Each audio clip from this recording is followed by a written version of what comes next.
दोस्तों जीएसटी के दो इम्पॉर्टेंट अपडेट इस वीडियो में आपके साथ डिस्कस कर रहे हैं। पहला है जीएसटीआर 3B का कि क्या जीएसटीआर 3B की रिवीजन अलाउ की गई है। तो चलिए ये एडवाइजरी आपके सामने ओपन की है। इस एडवाइजरी में लिखा है this has reference to the facility for refilling of 3B for some of the tax payer. तो कुछ टैक्स पेयर्स के लिए रिफ़िल करने के लिए अलाउ किया गया है। किन टैक्स पेयर्स के लिए अलाउ किया गया है? It was noticed that there was discrepancy in the returns of some taxpayer during the filing process between the saved data in GST system and actually filed data in the fields of ITC awaitment and payment of tax liability। तो यहाँ पे क्या हुआ है कि कुछ tax payers का जो डेटा है उसके फाइलिंग प्रोसेस में कुछ एरर हुई है।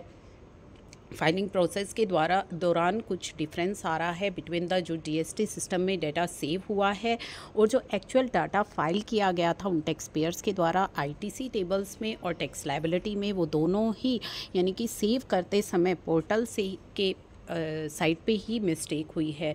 तो इस मैटर को एग्जामिन किया गया and deliberated by the grievance redressal committee के द्वारा and a facilitation measure the committee ने डिसाइड किया है that these return shall be reset. तो इन रिटर्न्स को रीसेट किया जाएगा in order to give opportunity to such tax payers को अपॉर्चुनिटी दी जा रही है कि वो इन गलतियों को ठीक कर सके, क्योंकि ये जो गलतियाँ हैं ये पोर्टल के एंड पर ही हुई हैं।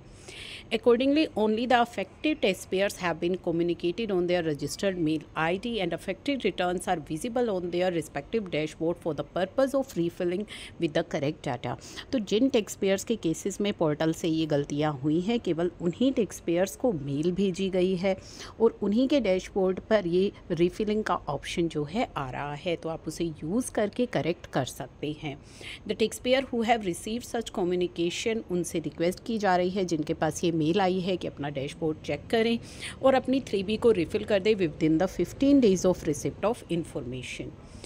आप जुरिसडिक्शनल टैक्स ऑफिसर के पास भी जा सकते हैं या टिकट भी रेज कर सकते हैं अगर आपको रिफिलिंग में कोई भी प्रॉब्लम आ रही है। तो ये एक आपके लिए बड़ी राहत है। 3B में अगर इस तरह की मिस्टेक हो गई थी और अब आपको जो है रिफ़िल करने का ऑप्शन यहाँ पे दिया जा रहा है। बाकी रिफ़िल करने के लिए नॉर्मल टैक्स पेयर्स को कोई भी ऑप्शन नहीं दिया जा रहा है। उसके बाद आता है कि रिट सीकिंग रेट्रोस्पेक्टिव एप्लीकेशन। अब बात करते हैं 16/4 की। तो 16/4 में जो है आप सभी को पता है कि डेट को एक्सटेंड किया गया, यानी कि जो आपकी 16/4 की ड्यू डेट रहती थी कि आप ईयर एंड के बाद जो आपका सितंबर महीना आता है उसकी 3B फाइलिंग की ड्यू डेट तक ही आईटीसी क्लेम कर सकते हैं, यानी कि जिस ईयर का आईटीसी आप क्लेम करना चाहते हैं उसकी ईयर एंड के बाद जो सितंबर महीना आता है उसकी 3B फाइलिंग की ड्यू डेट तक ही आईटीसी क्लियर कर पाते थे।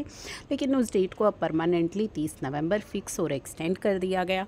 तो उसी को लेकर के ये जजमेंट है। हाई कोर्ट का कहना है, उन्होंने यूनियन ऑफ इंडिया को एंड अदर रिस्पोंडेंट को डायरेक्ट किया है to file a reply file करे टू अ रिट पटिशन, जो कि कहता है कि 16/4 के अंदर ये जो डेट आपने फिक्स करी है 30 नवंबर, इसको रेट्रोस्पेक्टिवली अमेंड करना चाहिए, यानी कि 17/18 से अमेंड करना चाहिए।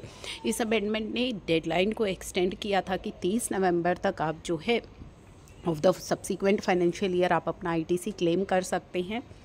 तो यही जो अमेंडमेंट है वो 1 अक्टूबर 22 से आई है और इसमें टाइम लिमिट एक्सटेंड की गई 30 November of the following financial year. With the petitioner argue कर रहा है कि रेट्रोस्पेक्टिव एप्लीकेशन होनी चाहिए 18-19 से।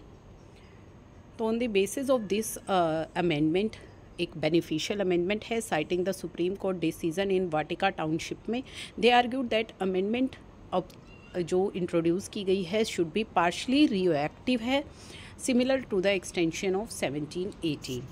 तो ये जो मैटर है वो सबमिट किया गया है और हाई कोर्ट ने इस मैटर को रिविज़िट करने के लिए शेड्यूल किया है मई 6 को। तो देखिए मई 6 को हो सकता है कोई इम्पॉर्टेंट जजमेंट इस मैटर से जुड़ा आ जाए जो आपके लिए बेनिफिशियल हो। अगर रेट्रोस्पेक्टिव अमेंडमेंट होती है तो आपने अगर 30 नवंबर तक इस आईटीसी को क्लेम कर लिया था पिछले ईयर्स में, जब ये कि आईटीसी की जो डेट थी वो सितंबर महीने की ड्यू डेट तक थी, लेकिन आपने उसके बाद 30 नवंबर तक किया था, तो आपके लिए यहाँ पे काफ़ी बड़ा बेनिफिट हो सकता है।